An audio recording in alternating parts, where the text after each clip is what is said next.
Hi friends, ఈ కథ మీకోసంలో ఈరోజు మనం చూడబోయే నీతి కథ చిన్నారి స్నేహం. హాయ్ చుట్కీ. హాయ్ చోటు, చెప్పు. ఏం లేదు చుట్కీ, మన ఈ కథ మీకోసం వాళ్ళు కథలు పెట్టడానికి ఎంత కష్టపడుతున్నారు. కథలు చెప్తున్నారు, ఎడిటింగ్ చేస్తున్నారు, మంచి మంచి కంటెంట్ ఇస్తున్నారు, ఇంకా మోటివేషనల్ కోట్స్ కూడా పెడుతున్నారు. అవును చోటు, మరి సబ్స్క్రైబర్స్ ఎందుకు చుట్కీ ఇంత తక్కువ ఉన్నారు వీళ్ళకి? ఫ్రెండ్స్, మరి మీరు కూడా వీళ్ళకి సపోర్ట్ చేయండి. లైక్ చేయండి, షేర్ చేయండి, కామెంట్ చేయండి, సబ్స్క్రైబ్ చేయండి, మర్చిపోకుండా బెల్లును కూడా క్లిక్ చేయండి. సరేనా చుట్కీ, ఇక మనం వెళ్దామా? అనగనగా ఒక అడవిలో 2 పిల్ల ఏనుగులుండేవి. అవి చిన్నప్పటి నుంచి మంచి స్నేహితులు. అన్ని పనులు కలిసే చేసేవి. ఎక్కడికైనా రెండూ కలిసే వెళ్ళేవి. ఒకరోజు కొంతమంది ఏనుగుల్ని ఎత్తుకుపోవడానికి అడవికి వచ్చారు. వారిని గమనించిన పెద్ద ఏనుగులు పారిపొమ్మని మిగిలిన వాటిని హెచ్చరించాయి. అవన్నీ తలొక దిక్కుకు పరిగెత్తాయి.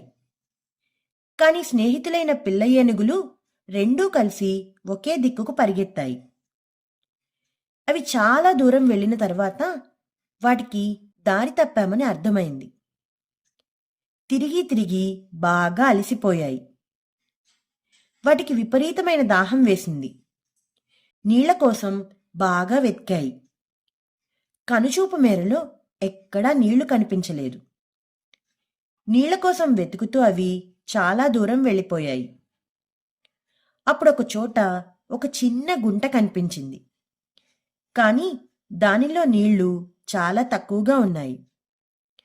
2 ఏనుగులకు సరిపడినన్ని నీళ్లు లేవు. అసలే అవి చాలా దాహంతో ఉన్నాయి. ఎక్కువ నీళ్లు తాగితే తప్ప వాటి దాహం తీరేటట్లు లేదు. కాని ఆ గుంటలో ఉన్న నీళ్లన్నిటినీ తాగినా ఒక్క ఏనుగుకి కూడా పూర్తిగా దాహం తీరదు. అప్పుడు మొదటి ఏనుగు, "ఈ నీటిని నువ్వు తాగు, నాకు దాహం ఎక్కువగా లేదు" అని రెండో దానితో చెప్పింది. రెండో ఏనుగు, "కాదు కాదు, నువ్వే తాగు, నీకు ఎక్కువ దాహం ఉందని ఇందాక చెప్పావు కదా" అని మొదటి దానితో చెప్పింది. చాలాసేపు రెండూ వాదించుకున్నాయి. చివరకు అవి రెండూ కలిసి ఒకేసారి నీళ్లు తాగాలని నిర్ణయించుకున్నాయి. అలా నిర్ణయించుకుని తొండాలు నీటిలో పెట్టాయి. ఎంతసేపటికి గుంటలో నీళ్లు తగ్గటం లేదు.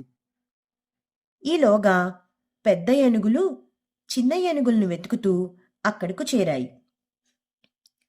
తొండాలు నీటిలో ఉంచిన పిల్ల ఏనుగుల్ని చూశాయి.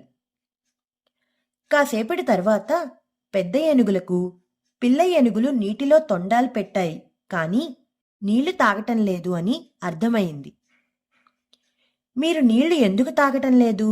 అని అవి పిల్ల ఏనుగుల్ని అడిగాయి. "నేను నీళ్లు తాగితే నా స్నేహితుడికి నీళ్లు సరిపోవని నేను తాగలేదు" అని ఆ రెండూ ఒకేసారి చెప్పాయి. "మీరు ఒకరి కోసం మరొకరు త్యాగం చేసుకున్నారు.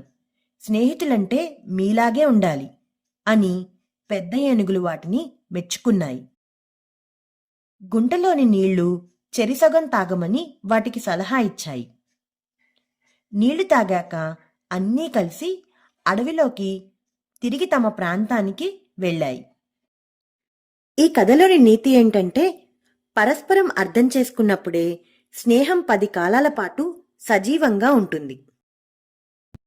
ఈ కథ మీకోసంలో ఈ కథ మీకు నచ్చిందా పిల్లలు? నచ్చినట్లయితే లైక్ చేయండి, షేర్ చేయండి, కామెంట్ చేయండి, ఇంకా సబ్స్క్రైబ్ కూడా చేసుకోండి. గంట కొట్టని వాళ్ళు కూడా గంట కూడా కొట్టండి.